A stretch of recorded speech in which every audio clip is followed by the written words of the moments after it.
안녕하세요, 더월드입니다. 암호화폐 투자자 유형을 살펴보면 크게 세 가지로 분리해 볼 수 있습니다. 첫 번째는 펀더멘털리스트라고 하는 근본주의자가 있습니다. 블록체인 기술과 암호화폐는 미래의 커다란 혁신을 일으킬 거라고 믿고 있고, 중앙은행에서 발행한 화폐의 가치가 미래에는 크게 흔들릴 수 있기 때문에 이 대안으로 암호화폐에서 미래의 화폐의 표준을 찾을 수 있지 않겠나, 이런 믿음을 가지고 있다고 할 수 있겠습니다. 그리고 최근 웹 3.0이나 메타버스에 대한 기술적인 또 철학적인 솔루션이 제시가 되면서 이런 블록체인 기술이 미래에는 더욱더 구체화될 것이며 세상의 모든 생활권이 스마트 컨트랙트와 같은 블록체인 기술로 이루어질 수도 있다. 이런 믿음을 가지고 있는 분들입니다. 그리고 두 번째는 전략적 투자자인 택티션이 있습니다. 이들이 근본주의자와는 조금 다를 수 있는 부분은 이들은 암호화폐의 가격 상승에서 본인의 추가적인 이익을 도모해보겠다는 점에서 큰 포커싱이 맞춰져 있다는 겁니다. 이분들은 암호화폐를 기존 투자에서 조금 벗어나 새로운 대안,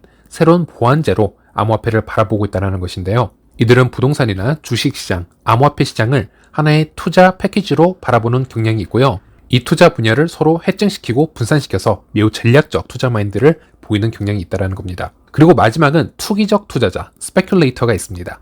사실 이분들은 암호화폐의 미래에 대해서 큰 관심이 없을 수도 있습니다. 암호화폐들은 언제든 휴지 조각이 될 수도 있다, 이렇게 시니컬한 반응을 보일 수도 있고요. 그럼에도 불구하고 이런 시장에 머무는 이유는 바로 암호화폐, 코인이 가지고 있는 높은 변동성이라는 이유 때문인데요. 대부분의 투기적 투자자들은 암호화폐의 백서나 개발자들에 대한 이해도도 크게 필요가 없습니다. 코인의 거래소 상장 후 변동폭에 의해서 수익만 창출될 수 있으면 문제가 없기 때문이고요. 때로는 이런 투자자들에게는 막 상장이 된 코인들, 아니면 유통량이 너무 많지 않아서 가볍게 펌핑이 될 수 있는 코인들이 좋은 먹잇감이 될 수도 있다는 겁니다. 네, 이렇게 투자 마인드 종류에 대해서 잠시 알아보았는데요. 이 세 가지 종류의 투자 방법 중 어떤 방법이 좋은 투자 방법인지, 어떤 투자 방법이 나쁜 투자 방법인지 이렇게 정의를 내릴 수는 없습니다. 결국 투자는 개인이 바라보았을 때 만족할 수 있는 수익이 실현이 되었다면 그곳으로 바로 성공적인 투자라고 할 수 있을 것이기 때문에 누가 맞다 옳다 극단적으로 표현하는 것은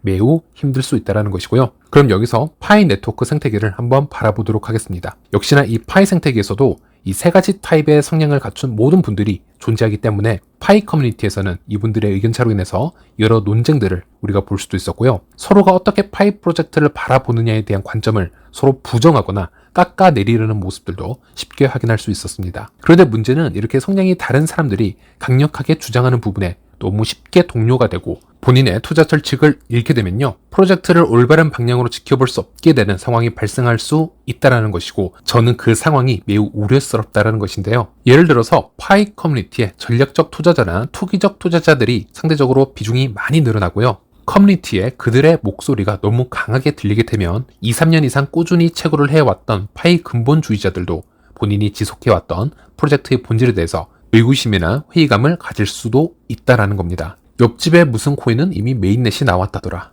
실제 메인넷의 노드가 몇 개인지, 합의 알고리즘이 어떻게 돌아가는지 그들에게는 중요치는 않습니다. 단지 거래소 상장을 위해서 빨리 개발이 완성이 되고 수익 실현을 할 수 있는 발판만 만들어진다면 그 커뮤니티에게는 그 프로젝트가 매우 좋은 프로젝트라고 할 수 있겠습니다. 물론 거래소 상장 후 덤핑되지 않고 코인이 일정 시간 동안 가치를 유지를 할 수 있고, 그 전에 그 커뮤니티 멤버들이 어느 정도 수익 실현을 해낼 수 있었다면 말이죠. 그런 얘기들이 프로젝트의 타임라인의 표준화처럼 들려지고 정상적인 로드맵으로 스토리 진행이 되어버리면 장기적 로드맵을 가진 파이 네트워크에 속해져 있던 유저들에게는 이 상황이 매우 혼란스러운 얘기로 들릴 수도 있습니다. 파이코 팀에서 요구하고 있는 생태계 참여 유저들, 우리는 이들을 파이오니어라고 부르고 있습니다. 이들에게 요구되는 사항을 보시면요, 근본주의자의 마인드셋과 같습니다. 거래소 상장을 늦추기 위해서 폐쇄형 메인넷을 진행하고 있고요. 파이 생태계 킬러 앱이나 다수의 유틸리티 앱 개발을 목표로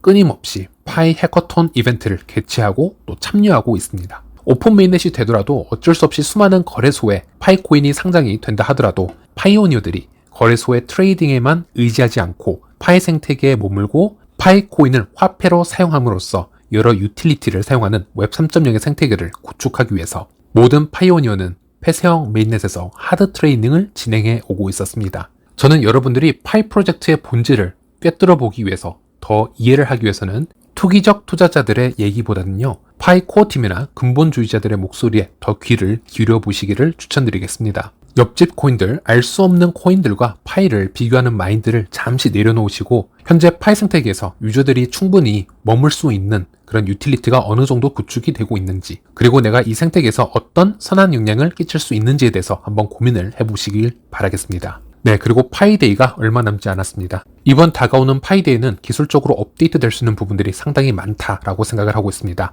제가 여러 개발자들이나 모더님들과 얘기를 해보았을 때는 현재 파이코어 팀이 자체 해커톤 및 타 해커톤 참여로 인해서 매우 분주한 것으로 알고는 있으나, 그럼에도 불구하고 이번 다가오는 파이데이 때는 여러 기술적인 업데이트들이 나올 수 있지 않을까 한번 예상해 볼 수 있겠는데요. 일단 2월에 마무리되는 파이 해커톤의 결과 발표도 파이데이나 그 전으로 해서 동시에 일어날 수 있다고 생각을 하고 있고요. 그리고 현재까지 개발자들과 얘기를 해보았을 때 지속적으로 업데이트 중이었던 개발자 전용 지갑 업데이트들도 언급이 될 수 있다고 생각을 합니다. 이런 부분들은 우리 파이오니어들, 유저들에게는 보이지는 않는 부분이지만 유틸리티 앱 개발 속도를 내기 위해서 매우 중요한 핵심 사항이라고 할 수 있는데요. 이런 부분이 발표가 될 수 있을지도 한번 기대해 볼 수 있을 것 같고요. 그리고 파이코어 팀이 자체적으로 개발 중인 파이 앱들이 존재하는 걸로 알고 있는데요. 이 파이데이 때 어느 정도 어나운스먼트가 나올 수 있을지는 잘 모르겠으나 이런 부분도 파이데이 때 50대 50의 확률로 한번 지켜볼 수 있지 않을까 생각을 해보았고요. 그리고 이렇게 파이 해커톤을 통해서 만들어진 커뮤니티 디앱이나 코어팀이 따로 제작 중인 디앱들이 파이 브라우저에서 어떤 접근 방식을 보여줄지에 대한 그런 간단한 업데이트도 한 번은 나와 주었으면 좋겠다, 이렇게 생각을 하고 있습니다. 그리고 당연히 이번 파이데이를 통해서 KYC 진행사항 업데이트도 지금 기다려지고 있는데요. 특히나 오픈 메인넷은 KYC 후에 마이그레이션이 충분히 진행이 된 다음에 이루어질 수 있는 부분이기 때문에 이에 대한 사항도 기다려 봐야겠습니다. 네, 오늘 이 영상에서 제가 공유해드리고 싶은 핵심 내용은, 네, 여러분들 중 분명 파이 네트워크만 하시는 분들도 있으실 것이고 파이 네트워크 뿐만이 아니라 수십 개의 타 코인 투자를 동시에 진행하시는 분들도 있으시겠지만 파이는 타 코인과 방향성이 매우 많이 다릅니다. 철학도 다르고 로드맵도 다르고 타임라인도 다릅니다. 우리는 스스로를 파이오니어라고 부르지 않습니까? 우리가 어떤 프로젝트의 선구자라면 펀더멘털리스트의 관점에서 바라보는 법을 배울 수 있어야 된다고 생각을 합니다. 파이 생태계 밖에서 일어나는 일들에 너무 일희일비하시지 마시고요. 오늘도 해피 마이닝 하시길 부탁드리겠습니다. 네, 오늘은 여기까지입니다. 시청해주셔서 감사합니다.